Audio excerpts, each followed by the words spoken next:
Voilà. C'est à étudier techniquement. Rodrigue, il me semble que tu voulais la parole.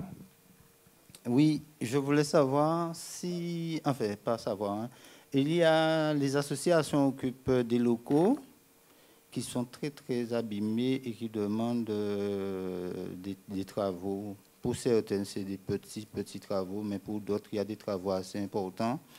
Il y a des fuites d'eau énormes, il y a des travaux à faire dans au moins 4 déjà que j'ai dénombrés. Est-ce qu'il y a un budget prévu dans ce sens ou pas? Alors, sur cela, je vous invite à une réflexion à long terme. Sur les petits travaux, il n'y a pas de souci. On ira. Sur les travaux les plus importants, il faut mener une réflexion sur est-ce qu'on fait les travaux ou est-ce qu'on leur propose ailleurs. Pourquoi je vous dis ça? Une fois qu'on aura libéré les écoles de Vincent et de Castel, on aura des locaux. Il va falloir qu'on réfléchisse à cela ensemble, mais on aura des locaux. Donc, il faut regarder l'état de ces locaux par rapport à l'espace même. Il faut regarder l'espace. Donc, parce qu'il y a des associations qui sont dans des locaux aujourd'hui qui sont trop petits. Donc, il faut se poser la question, est-ce que ça vaut la peine d'aller dépenser pour pouvoir réparer et ne pas pousser une réflexion dans ce sens-là. Donc, moi, je vous invite, hein, c'est à nous de le faire, à pousser la réflexion dans ce sens-là.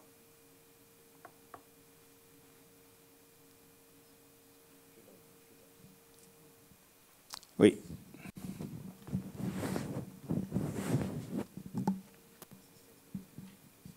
Oui, alors, moi, mon souci, c'est de savoir, est-ce que dans la réfection de l'éclairage public, malgré le contentieux qu'on a sous les lampadaires solaires, est-ce que la portion de route d'Allée des Manguiers on a pris ça en compte pour cette orientation?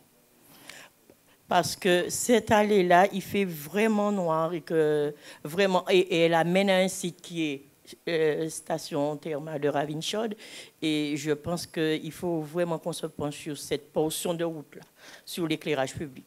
Oui, on n'a pas parlé de l'éclairage public. Mais l'éclairage public fait partie effectivement des grands chantiers.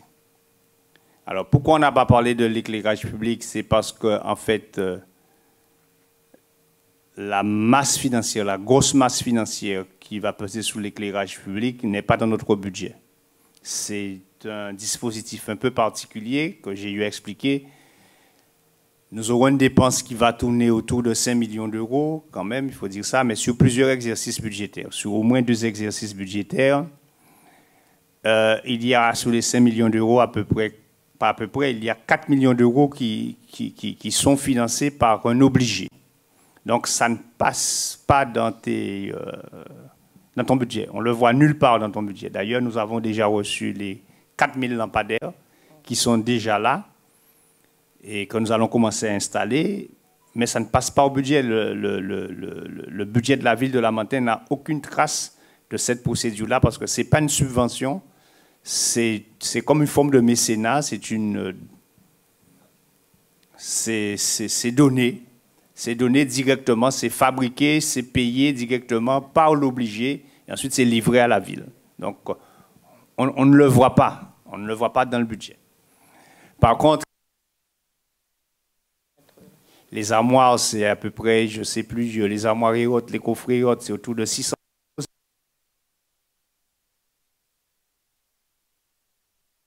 Lors du CA, parce que c'était sous le budget de 2021, Madame Touche, si je ne me trompe pas. C'est 2022? Il me semble que c'est 2021. Non? C'est 2022. Donc ça paraîtra sous le budget de 2022. OK? Donc ça, c'est une partie. Mais ça, les gens comprennent bien, c'est pour les lampadaires qui existent déjà. Ils pourraient ne pas comprendre ça Mais si on veut que les lampadaires de la Martin fonctionnent, il faut remplacer tous les lampadaires, même ceux qui fonctionnent déjà. Non, les gens, le public aura peut-être du mal à comprendre ça. Mais ils vont peut-être se dire, il y a déjà des lampadaires qui fonctionnent, mettez de nouveaux lampadaires là où il en manque, etc. Non.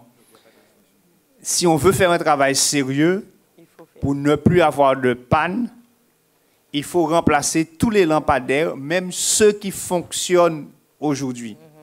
Parce que ceux qui fonctionnent aujourd'hui, compte tenu de l'état du réseau, vont peut-être être obsolètes ou en panne dans 1 mois, 2 mois, 3 mois, 1 an. De lampadaires soient défectueux sur un réseau de 100 mètres, de 200 mètres, pour que tout le réseau tombe. Et c'est ce qui fait qu'on a continuellement des difficultés. Donc, on refait tout le réseau, on change tous les lampadaires. Okay? Une fois qu'on aura bouclé le plan de financement de cela, parce qu'il faut un plan de financement aujourd'hui qui n'est pas totalement bouclé, qui est bouclé, on va dire, à 90%.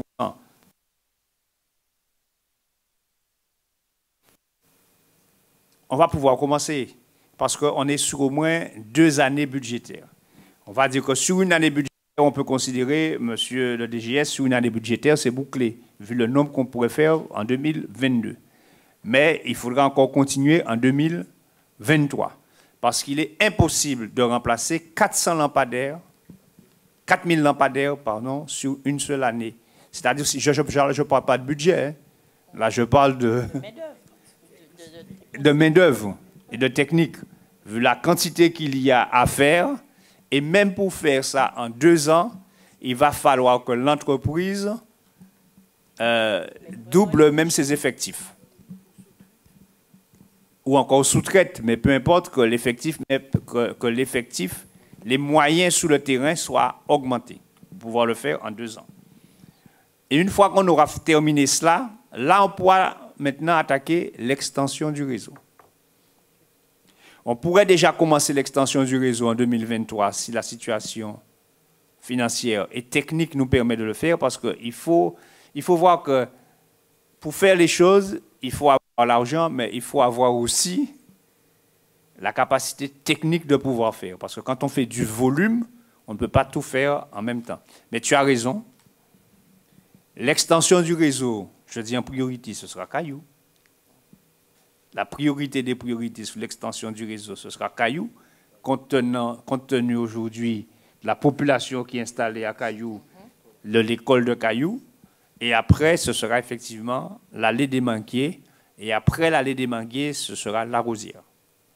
L'allée de la Rosière, là, tu vois, qui mène vers Mode Modeste. Voilà. Alors, l'un après l'autre.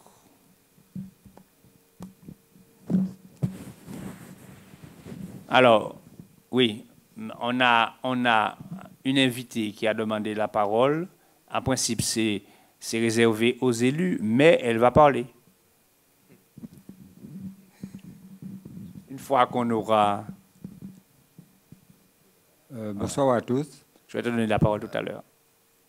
Monsieur le maire, je voudrais te demander, est-ce que si la route de Volney est intégrée dans le budget par rapport au pont et le trottoir qu'on avait déjà commencé? Parce que c'est devenu tellement dangereux qu'ils ont dégagé le pont, si on veut, mais la route est devenue très étroite par rapport à toutes les voitures. Les trottoirs, oui. Et on avait parlé d'une histoire de dodane. Est-ce qu'on peut réfléchir ou est-ce qu'on pourra mettre... Les dodanes sont prévus aussi. Alors, parce que j'ai déjà fait un petit tour avec quelques habitants. Ils m'ont déjà dit ça. Et bon, mais là, Pierre, c'est très bien parce qu'on va en parler, toi et moi. Bon, d'accord. Et tu seras spécialement missionné sur ça. Ah oui, mais je travaille déjà dessus. Ah non, mais on en parlera, toi et moi. D'accord, ok. Merci. Ouais. Tu seras spécialement missionné. Donne la parole à... Il y a un autre élu qui veut parler? Donc les élus d'abord et après je vais donner la parole.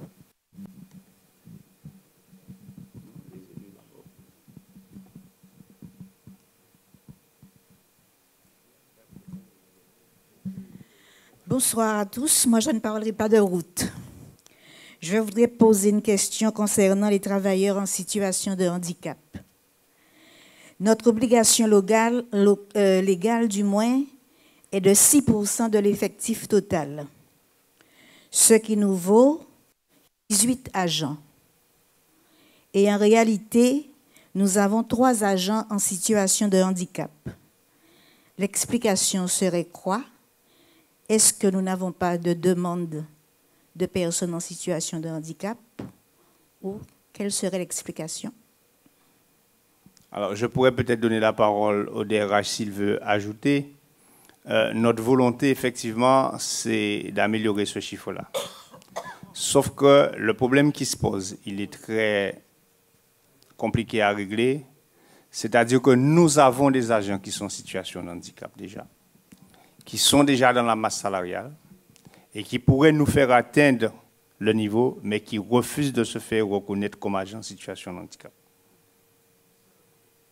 Et c'est là la grosse difficulté, c'est qu'ils refusent de faire la démarche. Mais je les comprends aussi. Hein. Parce que je peux vous dire que c'est un parcours de combattant aussi pour se faire reconnaître. Et s'il y a un combat politique que nous devons mener, c'est certainement un combat dans ce sens-là. Je comprends les agents parce que c'est compliqué pour eux de se faire reconnaître.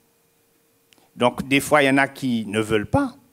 Mais il y en a des fois ceux qui veulent, mais qui fassent, je pourrais dire, à la jungle qu'ils doivent traverser avant de faire reconnaître leur handicap, qui préfèrent effectivement dire, regarde, là, moi, j'ai un travail, regarde, tu l'argent, moi, machin comme ça. Moi, on m'a déjà adapté le travail, je n'ai pas de difficulté, donc je laisse tomber, quoi. En fait, c'est ce qui se produit. Mais tu as raison, on a tout intérêt à atteindre l'objectif, parce qu'on a une pénalité. Et si on atteint l'objectif, mais la pénalité est réelle, on la paye chaque année. Hein. Chaque année, on paye la pénalité. Hein. Et on fait les efforts chaque année. Monsieur le DRH, peut-être pour expliquer les efforts qu'on fait, je te laisse la parole.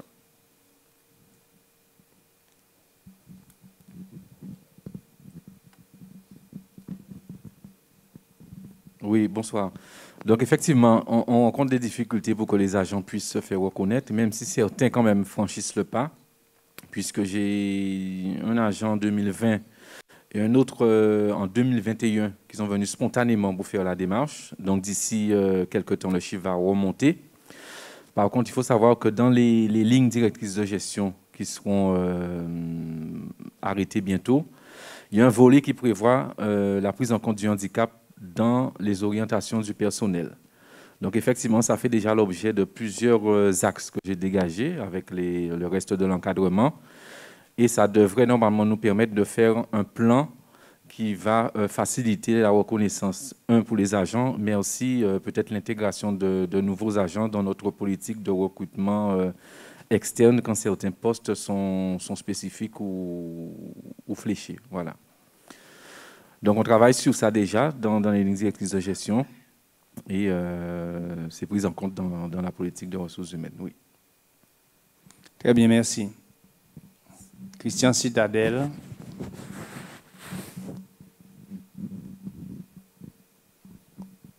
Merci.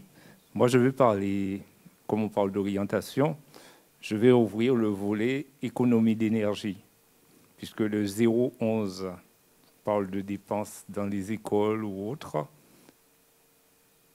concernant l'eau, l'électricité. Quel plan mettons-nous en œuvre pour faire des économies, notamment récupération d'eau pluviale, économie d'électricité peut-être le soir sur l'éclairage public, etc.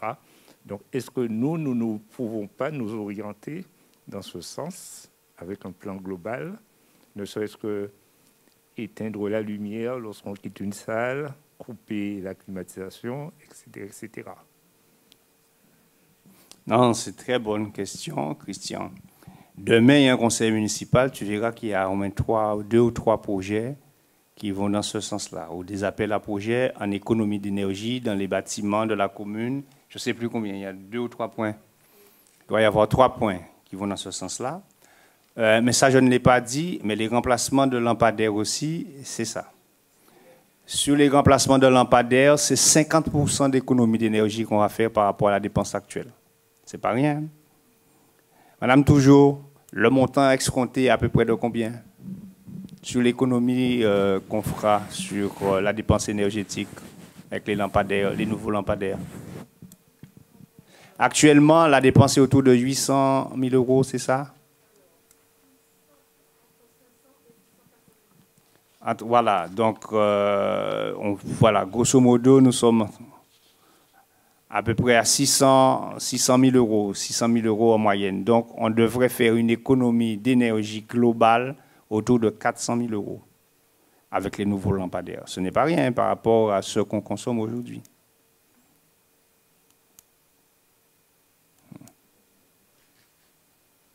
S'il n'y a pas d'autres questions, nous avons une invitée qui va se présenter et voilà.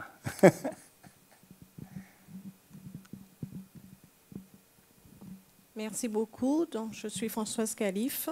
Je suis résidente au lotissement Les Colibris. Et en fait, je voulais intervenir au moment où vous parliez justement des routes, puisque nous habitons sur la route qui mène au collège et au lycée. Et nous avons un cadre de vie qui s'est dégradé au fil des années par le passage incessant des routes, l'insécurité pour les enfants qui vont à l'école, je le dis bien, l'insécurité pour les enfants qui vont à l'école, parce qu'effectivement, ça génère le matin et le soir des embouteillages. Mais lorsqu'il y a peu de circulation, c'est vraiment une voie, c'est devenu une voie rapide et j'ai envie de dire une voie de dégazement pour certaines voitures. Pourquoi je le dis comme cela? Parce que nous souffrons, effectivement, puisque nous y habitons tous les jours. Et nous vous avons rencontré il y a plus de 2 ans, justement, pour parler justement de la manière dont nous pourrions améliorer justement notre cadre de vie par l'amélioration de la signalisation, par la mise en place de dodanes, par éventuellement la possibilité de mettre un sens unique de façon à justement permettre que ce soit nous, lorsque nous sortons de chez nous, et je m'excuse de prendre quelque chose de personnel pour vous en parler, mais en tout cas, j'ai entendu Caillou, mais j'ai envie de dire que nous qui sommes là depuis des années, depuis plus de 10 ans pour certains, c'est vrai que c'est devenu très difficile pour nous. C'est un lotissement dans lequel nous avons plaisir à vivre parce qu'effectivement, nous avons un cadre tout autour qui nous permet justement de pouvoir profiter, que ce soit de Blachon, du Théâtre de la Verdure.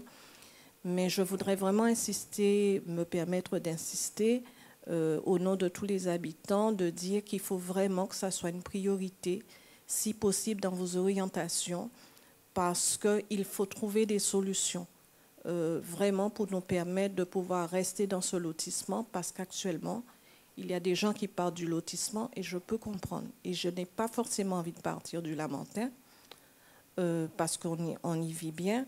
Mais ça voudra dire qu'effectivement, il va falloir nous trouver des solutions si vous souhaitez que nous restions ici.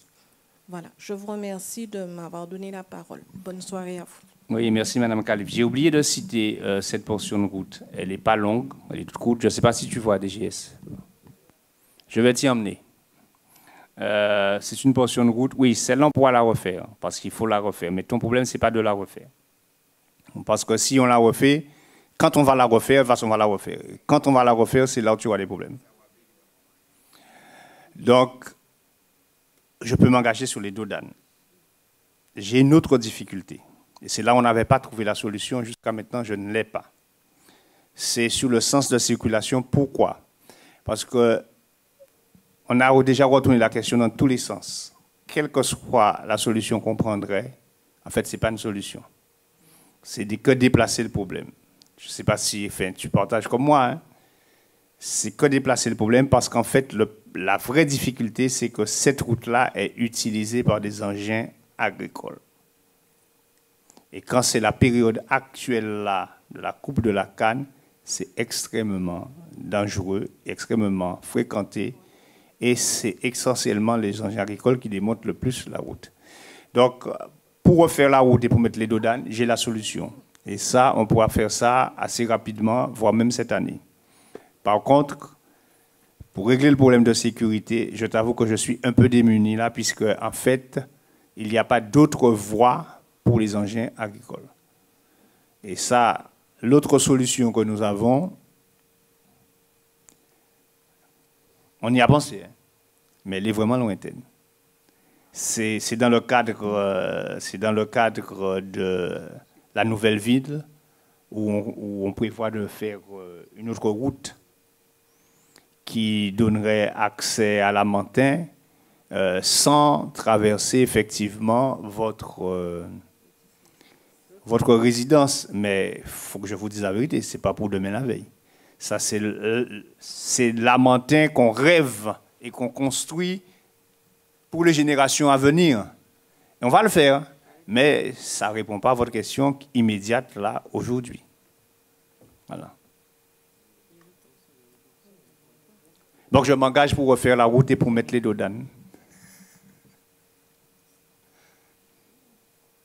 Je pense que là, on a fait le débat budgétaire, Ludivine, d'orientation budgétaire. On ne peut pas nous dire qu'on n'a pas fait le débat, Ludivine. D'accord. Donc, on peut constater que le débat a eu lieu. Il n'y a pas de vote. Hein. On constate que le débat a eu lieu. Tout le monde a pu s'exprimer. Donc, je suis très satisfait, je vous le dis, cette année, du budget qu'on va voter demain. Et je vais terminer là parce que je n'ai pas eu l'occasion de le dire. Vous allez vous rendre compte que c'est un budget qui est en augmentation en termes de recettes. C'est la première fois qu'on va voter un budget primitif à 24 millions d'euros. Et peut-être qu'on finira avec un budget primitif plus budget supplémentaire à 26 millions d'euros. De toute l'histoire de Lamentin, ce sera la première fois qu'on aura un budget de ce niveau-là à Lamentin. Tout simplement parce que nous avons fait beaucoup d'efforts pour aller chercher les dotations, les recettes. Nous avons fait beaucoup d'efforts à ce niveau-là pour pouvoir financer nos demandes. Mais aussi parce qu'il y a un phénomène qu'il faut expliquer. Et je m'arrêterai là et j'ai voulu l'expliquer à la fin, soit au début, soit à la fin, parce que c'est important. On en a beaucoup parlé pendant la campagne électorale et principalement nos opposants. Et ont voulu faire croire à la population que la municipalité de Lamentin avait augmenté les impôts. C'est faux. Par contre, il faut dire la vérité à la population. La municipalité n'a pas augmenté le taux d'imposition. Mais il y aura une augmentation des impôts. Pour certains, pas pour tous. Pas pour tous. Pour certains. Parce qu'il y a une bonne partie de la population qui est dispensée de la taxe d'habitation. Donc cette partie de la population aura moins d'impôts à payer. Et c'est la majorité. Il y aura moins d'impôts à payer. Par contre, la population qui paye l'impôt sur le foncier bâti, ce qu'on appelle la base, ou encore qu'on appelle la valeur locative, a augmenté. Ce n'est pas la municipalité qui décide ça, c'est quelque chose qui est national, c'est toute la France entière. Pourquoi? Parce que le même phénomène dont je vous parle, d'augmentation aujourd'hui, sur le BTP et le bâtiment, sur le matériau, c'est le même phénomène qui va peser sur vos loyers, c'est-à-dire la valeur de votre bien. C'est l'inflation. C'est l'inflation. Et l'inflation fait que votre maison va prendre de la valeur.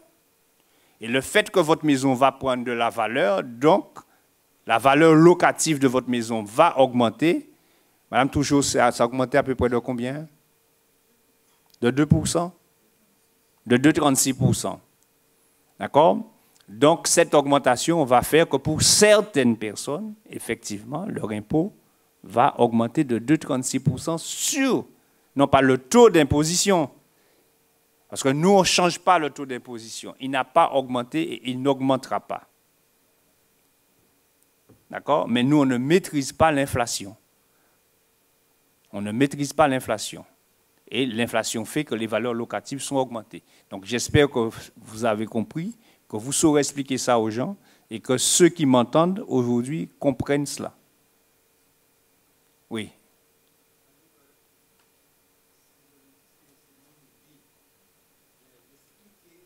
Là, attends le micro.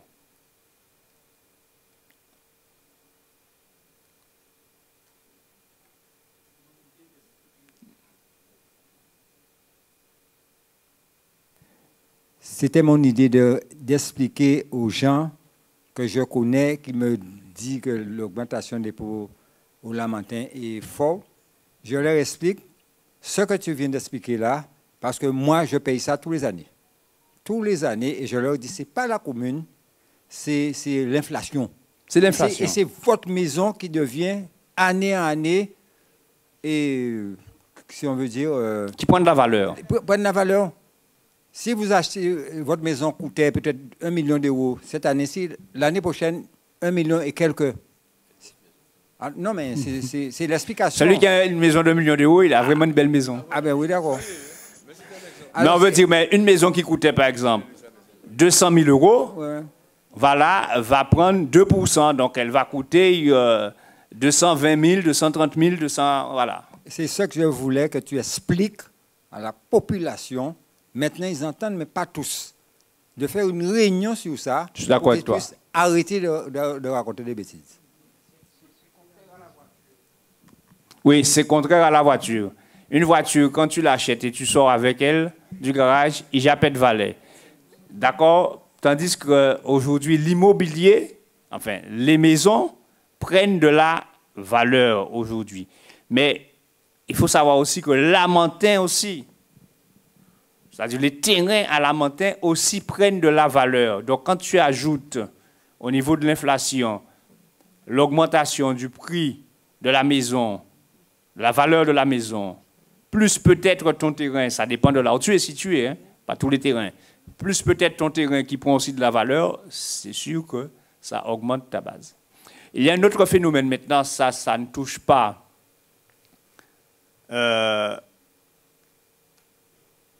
je dirais, les contribuables qui étaient déjà là, mais il y a peut-être très peu, mais il y a aussi de nouveaux contribuables, Madame Toujours. Il n'y en a pas beaucoup, mais il y a de nouveaux contribuables. Donc, ce qui veut dire que l'assiette, là, ça fait partie aussi de la base, mais c'est l'assiette, là ce n'est pas le loyer. La base, il y a deux composantes de la base, c'est l'assiette et le loyer. Donc, l'assiette s'est élargie à Lamentin, puisque vous avez vu qu'il y a beaucoup de nouvelles constructions à Lamentin, etc. Donc, l'assiette s'est élargie. Et ça n'a pas d'impact, bien sûr, sur les anciens contribuables. Mais ça aussi, ça vient apporter. Ce n'est pas beaucoup, hein, c'est très peu. Ce n'est pas quelque chose qui progresse de manière rapide. Mais chaque année, on a quelques nouveaux contribuables à Lamentin. Donc, effectivement, voilà. Ceci dit, c'est le même raisonnement que je faisais tout à l'heure pour la route. Hein. Vous avez des nouveaux contribuables, c'est vrai, mais plus vous avez de nouveaux contribuables, plus vous avez des charges supplémentaires aussi. Ça va de soi. Voilà. On va s'arrêter là. Merci pour votre participation. Merci pour votre écoute, pour tous ceux qui sont venus suivre le conseil municipal. C'est peut-être fastidieux, c'est peut-être pas, comme on dit, très facile à suivre, puisque quand on parle de chiffres, de budget, c'est pas toujours, on pourrait dire, un exercice de plaisir, hein, mais il faut le faire. Donc demain, on se voit ici, à la même heure, pour le vote du budget, à 18h pour le vote du budget demain. Et nous avons encore, en dehors du vote du budget, si je ne me trompe pas, il y a 11 points demain à l'ordre du jour. Oui. 11 et 3 hors bordereaux, ce qui fait 14 points demain à l'ordre du jour. Voilà. Donc j'invite les membres du conseil municipal et quelques personnes qui ont reçu un SMS à rester dans la salle. Voilà. On a quelques invités qui vont nous quitter, mais j'invite les membres du conseil municipal. Je peux rester, si tu veux. Et quelques personnes qui ont reçu un SMS de rester. Voilà. Les amis de la presse, merci.